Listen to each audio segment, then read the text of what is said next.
আজি কয়াকুছিৰ বজাৰত এখন CPIMৰ গুৰুত্বপূৰ্ণ মিটিং আলোচনা হয়। তাতে অসমৰ উচ্ছেদ এলেকাৰ বিষয়ে কি কয় শুনক।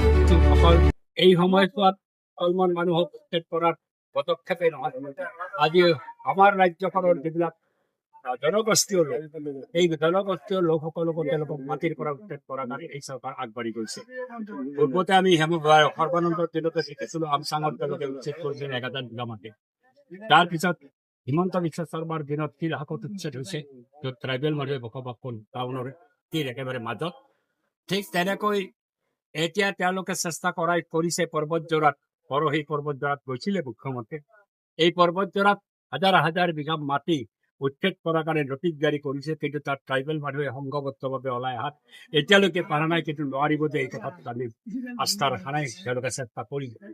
ঠিক তেনেকৈ কলমবাৰীৰ ওচৰত বৰদোৱাৰ অঞ্চলত এখন চাহ বাগিচা আছে পৰিত্যক্ত, তাত ৰাভা মানুহসকলে বসবাস কৰে। তাত গুৱাহাটীৰ এখন ছেটেলাইট চহৰ তাতে পাতাৰ কাৰণে সেই মাটি উচ্ছেদিত কৰাৰ কাৰণে তেওঁলোকে নটিচ জাৰি কৰিছে। কাৰ্বি আংলঙত কেইবা হাজাৰ বিঘা মাটি আদানী আম্বানী আনহাতে ৰামদেৱকে ধৰি গডৰেজ কোম্পানীক দিছে। আনকি হাইকোৰ্টেও হস্তক্ষেপ কৰিব লগা হৈছে যে এটা চিমেণ্ট কোম্পানীক কেনেকৈ 3000 বিঘা মাটি প্ৰদান কৰে। আজি কাৰ্বি জনসাধাৰণৰ ঐক্য গঢ়ি তুলিবলৈ চেষ্টা কৰিছে, আমিও তেওঁলোকৰ লগত আছো যে এই ভূমি যাতে কোনোপধ্যে এই কৰ্পৰেটে দখল কৰিব নোৱাৰে, নিব নোৱাৰে।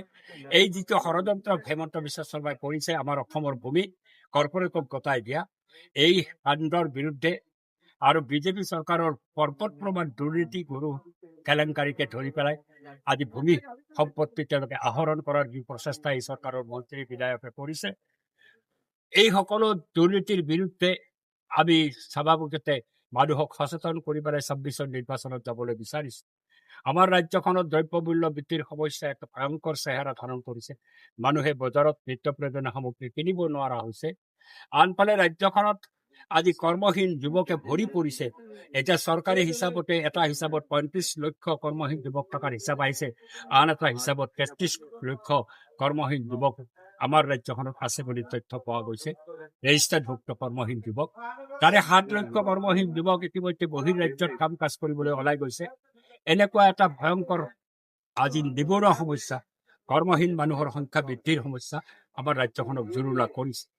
এনে এক পৰিস্থিতিৰ মাজত এইখন চৰকাৰৰ ফকৰা নীতি প্ৰতিশ্ৰুতি ভংগ কৰা, তেওঁলোকে প্ৰতি বছৰে 1 লাখ কৰি কৰ্মসংস্থান দিম বুলি হিমন্ত বিশ্ব শৰ্মাই কৈছিলে, আৰু ঠিক তেনেকৈ সৰ্বানন্দে প্ৰতি বছৰতে 5 লাখ কৰি 25 লক্ষ কৰ্মসংস্থান দিম বুলি কৈছিলে।